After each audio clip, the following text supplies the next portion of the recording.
Pagi teman-teman dan Bu Ros, hari ini saya Angela Febrianti dengan NFP 1613020001 akan menjelaskan tentang pattern and function pada mata kuliah pengembangan kemampuan matematika anak usia dini. Definisi matematika anak usia dini, kedua yaitu fungsi atau function matematika, ketiga ada pola atau pattern bermain untuk pembelajaran matematika anak usia dini. Di sini terdapat dua poin di dalamnya yaitu pedoman dan jenis pola, dan terakhir ada manfaat pola bermain pada anak usia dini. Nah, yang pertama yaitu definisi matematika anak usia dini. Nah, matematika itu merupakan salah satu jenis pengetahuan yang dibutuhkan manusia dalam mempelajari, menjalankan kehidupannya sehari-hari. Nah, bila kita berpikir tentang matematika, pasti kita tuh membicarakan tentang angka, jumlah, pola ruang, bentuk, perbedaan, pengaturan, persamaan, dan lain sebagainya. Nah, pengetahuan tentang matematika sebenarnya sudah bisa diperkenalkan kepada anak usia dini, yaitu usia lahir sampai 6 tahun. Pada anak-anak usia dini di bawah 3 tahun, konsep matematika ditemukan dalam kehidupan seharinya di setiap harinya, yaitu melalui bermain. Nah, matematika pada anak usia dini adalah pengenalan konsep-konsep dasar matematika atau matematika permulaan. Di sini juga terdapat pendapat menurut beberapa ahli dan menurut standar prestasi tumbuh kembang anak dalam Peraturan Menteri Pendidikan dan Kebudayaan Republik Indonesia Nomor 137 Tahun 2014, yang dimana mengatakan bahwa matematika merupakan salah satu aspek kognitif yang harus diperkenalkan pada anak usia dini. Konsep pembelajaran matematika pada anak usia dini dilaksanakan sesuai dengan tahap dan perkembangan anak. Dalam pengajaran matematika tidak hanya mempelajari angka, tetapi mengembangkan konsep berpikir logis juga kepada anak. Pada umumnya, banyak sekolah yang mengajarkan anak usia dini belajar berhitung tentang angka.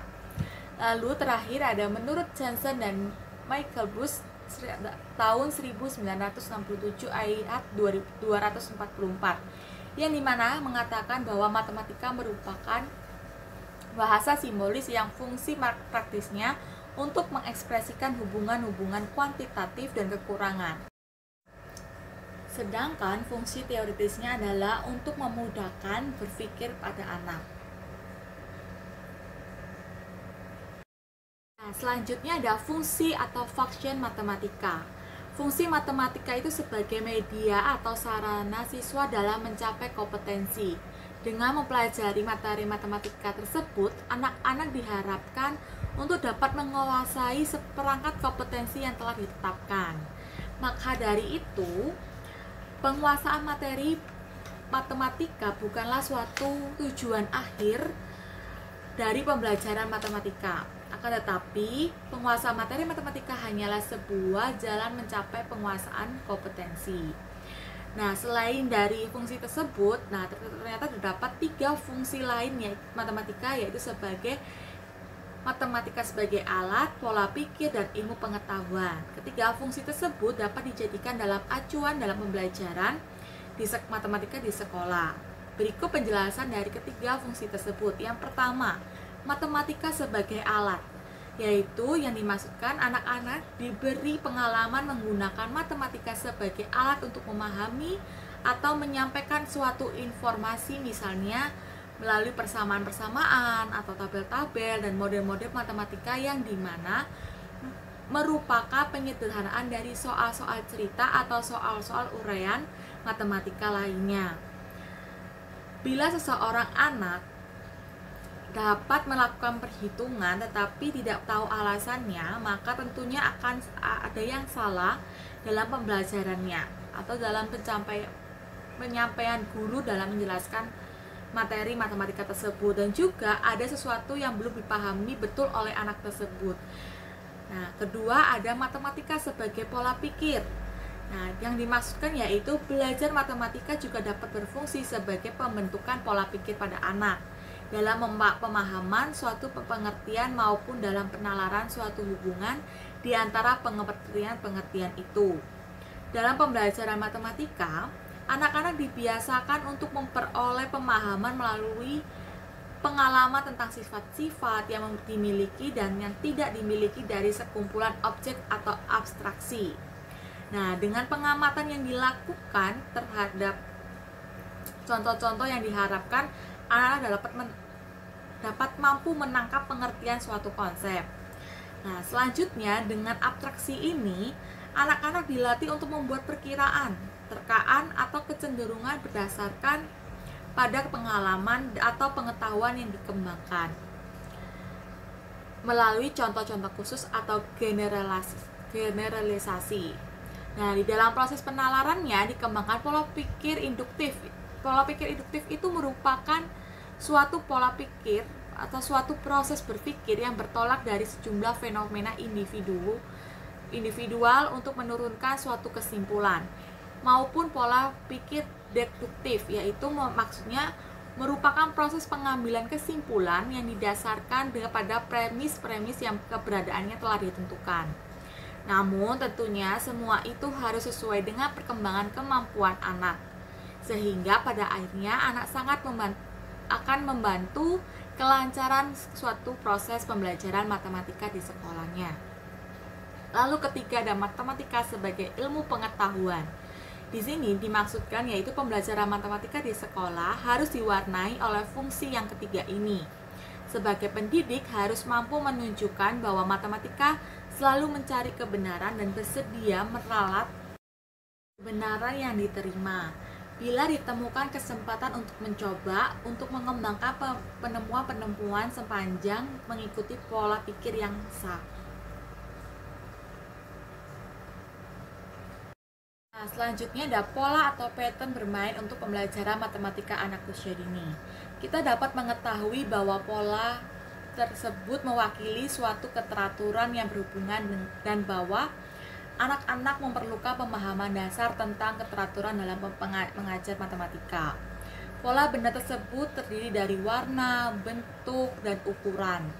Diharapkan anak dapat mengenal dan pola dengan tertib. Setelah anak melihat 2-3 pola yang telah ditunjukkan oleh pendidik atau gurunya, dan anak tersebut akan dapat membuat pola sesuai dengan kreativitasnya. Memainkan pola ini dapat dilakukan dengan memulainya dari yang sederhana sampai dengan yang lebih kompleks. Nah, berdasarkan karakteristik yang dimiliki oleh anak usia dini, pengenalan pola terhadap anak usia dini itu harus dilakukan secara bertahap dan diperlukan suatu pedoman atau acuan agar pembelajaran dapat terlaksana dengan optimal. Nah, ada pun beberapa pedoman menurut Sugiono, yaitu sebagai berikut. Yang pertama yaitu dapat dimulai dengan susunan yang sangat sederhana antara dua benda, kemudian yang lebih sulit dapat disusunkan menjadi suatu pola. Jadi misalnya benda itu AB. Nah, lalu habis itu kita dapat menyusunnya ke lebih yang sulit menjadi pola, yaitu ABC atau AAB ataupun AABB. Nah, lalu kedua yaitu memasukkan perkembangan pendengaran dalam menyusunan hal-hal seperti tepuk tangan, permainan jari, dan lain sebagainya. Ketiga, ada penyusunan selanjutnya, yaitu dari yang mudah sampai ke yang lebih sulit dengan cara memperkenalkan, merangkai, mengomunikasikan, dan rekreasi. Setelah kita mendengarkan beberapa pedoman yang menurut Sugiono tersebut, di situ terdapat 3 jenis pola menurut Smith and Price. Yang pertama itu ada pola berulang atau tumbuh. Yang dimaksudkan pola yang berulang dalam urutan yang sama. Pengulangan ini juga terjadi pada garis lurus dan bentuk diagonal atau melingkar. Misalnya pada pola geometris persegi panjang, segitiga, lingkaran, persegi, dan lain sebagainya. Lalu kedua ada pola tumbuh. Yang dimaksudkan yaitu pola tumbuh yang diurutkan berdasarkan angka dan bentuk yang turun atau naik. Contohnya yaitu mengurutkan balok dari tinggi ke rendah, dari besar ke kecil, dari kecil ke besar, dan lain sebagainya. Lalu ketiga ada pola simetris, yaitu pola yang mencerminkan dan memutar keluar dari bentuk atau objek. Nah, pola dapat ditemukan di daun, ubin, dan lain sebagainya. Dalam pola simetris ini juga dapat ditemukan warna-warna, misalnya merah, kuning, dan lain sebagainya, berdasarkan bentuk-bentuk seperti kecil, besar kecilnya. Selanjutnya ada manfaat pola bermain pada anak usia ini. Nilai bermain pola dapat meningkatkan dan mempertajam konsentrasi atau daya fokus pada anak, meningkatkan kreativitas anak, meningkatkan kemampuan anak dalam menyusun ataupun menata benda-benda secara teratur dan terukur dalam pola. Dalam manfaat pola juga terdapat beberapa pendapat dari para ahli, yaitu yang pertama Sylvette and Fasik yang mengatakan bahwa kemampuan anak untuk mengetahui pola akan membantu anak mengembangkan keterampilan mengklasifikasikannya, mengidentifikasi bentuk, menyortir, dan membuat grafik. Bentuk juga dapat, begitu juga dengan dapat yang diberikan, yaitu menurut Smith and Price yang mengatakan bahwa dengan anak-anak memainkan pola yang diberikan, maka mereka akan dapat menjelajahi. Nah, dalam mengeksplorasi, anak akan belajar tentang seni, teratur, musik irama, pengalaman aksi yang dinamis, dan anak dapat belajar matematika tentang pola, bentuk, dan matematika dalam kegiatan tersebut. Dalam pola bermain, anak dapat mengenal konsep keteraturan, dan anak akan dapat belajar tertib dalam kehidupan sehari-hari atau kegiatan yang dilakukan secara rutin.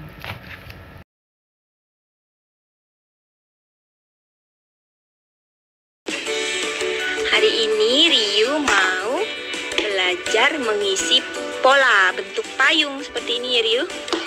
Nanti diisi pola-pola warna nih. Nih ada bulat-bulat warna-warni, kuning, hijau, biru, merah ya. Kita isi ya polanya ya. Sebelumnya kita lem dulu bagian yang mau diisi pola. Dilem dulu rata. Oke, sip. Nah, kita isi warna bulatan warna merah dulu. Nah, kita isi satu-satu. Nah, tempel satu-satu. Ya, sampai penuh ya. Ini jadi bagus ya. Ya, tempel lagi.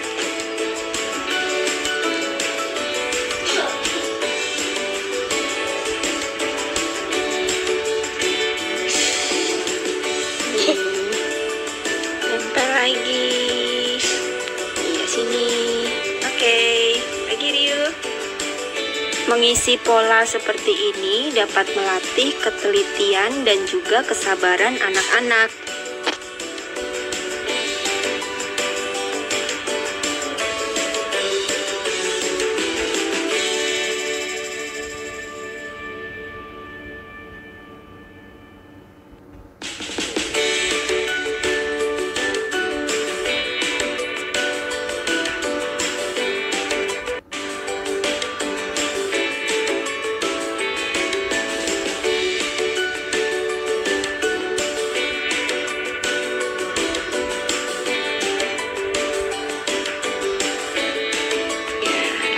Yang warna kuning sekarang kita lem dulu.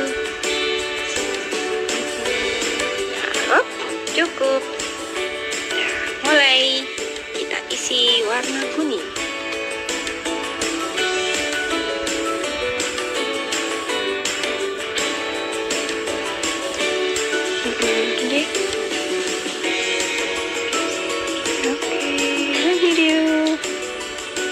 Sampai penuh kuningnya Ryu. Iya, lagi. Pinter.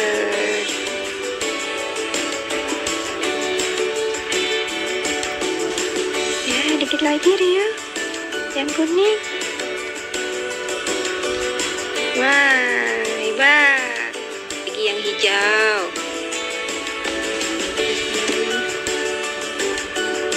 Oke, good.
Kakak Yaya.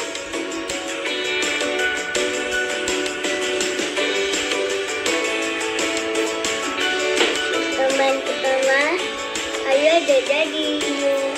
Udah jadi payung.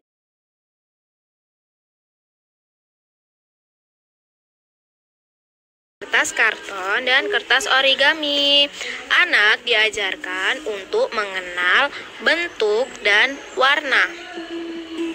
Pertama-tama kita berikan contoh terlebih dahulu. Kita memperkenalkan dulu bentuk dan warna-warna yang akan kita tempelkan.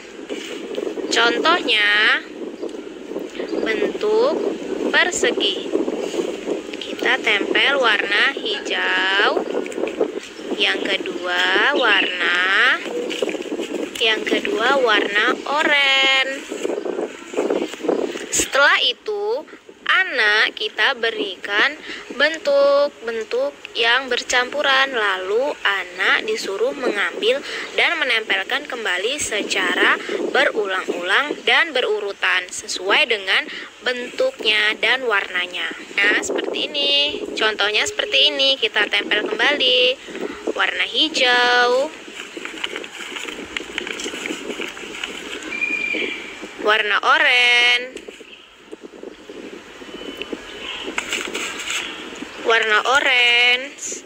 Jadi bentuk persegi yang pertama warna hijau, yang kedua warna oranye, hijau lagi dan oranye lagi secara berurutan dan berulang-ulang. Nah, anak kita suruh mengambil di tempat ini. Nih, ada banyak bentuk dan warnanya.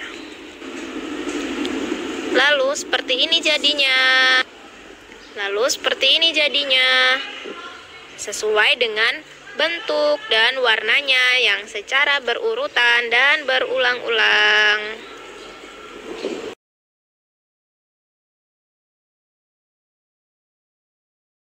Apa itu pola? Pola adalah bentuk yang memiliki keteraturan.